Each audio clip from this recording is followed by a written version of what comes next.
नमस्कार सबैजनालाई। आज चाहिँ मैले माछाको झोलको रेसिपी लिएर आएकी छु। जाडो मौसममा तातो माछाको झोल बनाएर खाऊँ है त। मैले चाहिँ पसलमा गएर 1 केजी जति माछा लिएर आएँ। माछालाई धोई पखाली गरेर सफा गराएर मैले फ्राईको लागि चाहिँ माछा फ्राईको लागि मैले बेसार, नुन अनि कागती हालेर 15 मिनेटको लागि चाहिँ छोपेर राखिदिएँ। माछालाई त छोपेर राखिसकेपछि चाहिँ मैले चाहिँ यता माछाको झोलको लागि भनेर चाहिँ यता मसला रेडी गर्दैछु। मसला चाहिँ मलाई चाहिँ सिलौटोमा पिसेको मनपर्छ, त्यही भएर मैले जहिले पनि सिलौटमै पिस्छु मसला। जिरा, धनियाँ, लसुनहरू हालेर रेडी गराएँ। अनि यता चाहिँ मैले माछा फ्राईको लागि तेल हालेँ, प्यानमा हालेर माछा जति सबै फ्राई गरेँ। गरिसकेपछि मैले त लसुन चाहिँ रहथ्यो, लसुनलाई नै पिसेर माछाको झोलको लागि चाहिँ मसला नै रेडी भइसक्यो।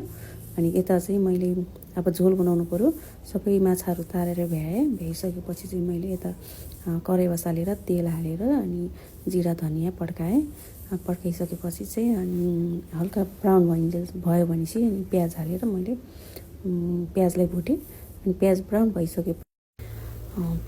भएपछि चाहिँ मैले टमाटर हाल्छु। टमाटर हालेर एकछिन छोपेर पकाउँछु टमाटरलाई। अनि यो टमाटर गल्छ अनि मैले स्वादअनुसार नुन अनि बेसार हालेर एकछिन फेरि पकाउँछु टमाटरलाई।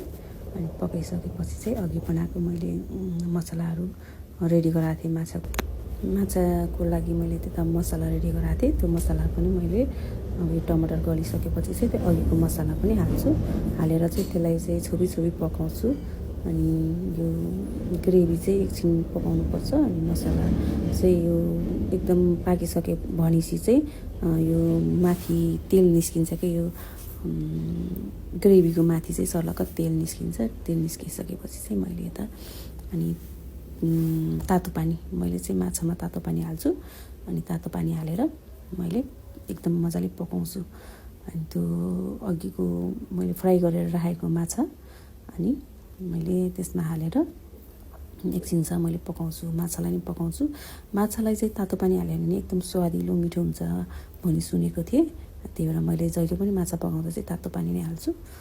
तातो पानी हालिसकेपछि चाहिँ मैले अघिको माछा जुन फ्राई गरेर राखेको माछा थियो त्यो माछाहरू हालेर मैले एकछिन पकाउँछु।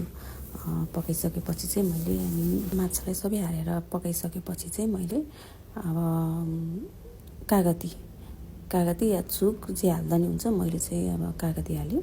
कागती हालेपछि अनि झन् मिठो स्वादिलो हुन्छ। अनि एकदम मिठो भएको थियो। ल हेर्नुहोस् त कस्तो भएको छ, एकदम खाम लाग्दो माछाको झोल। यो चिसो मौसममा तातो माछाको झोल अनि ढिँडो खानको मजा नै छुट्टै छ। मैले चाहिँ ढिँडो बनाएको थिएँ माछा सहानी भनेर। अनि धनियाँ लसुनको पत्ता काटेर हालिदिएँ। हालिसकेपछि एकदम मिठो भएको थियो माछाको झोल। कस्तो लाग्यो भनिदिनु होला। हजुरहरू पनि यस्तो चिसो मौसममा तातो माछाको झोल बनाएर खानु होला, आफ्नो ख्याल गर्नु होला। आज चाहिँ मैले ढिँडो र माछा बनाएर खाएँ, एकदम मिठो भएको थियो। हजुरहरू पनि बनाएर खानु होला। भिडियो राम्रो लाग्यो भने सेयर लाइक गरिदिनु होला, कमेन्ट पनि गरिदिनु होला। Thank you.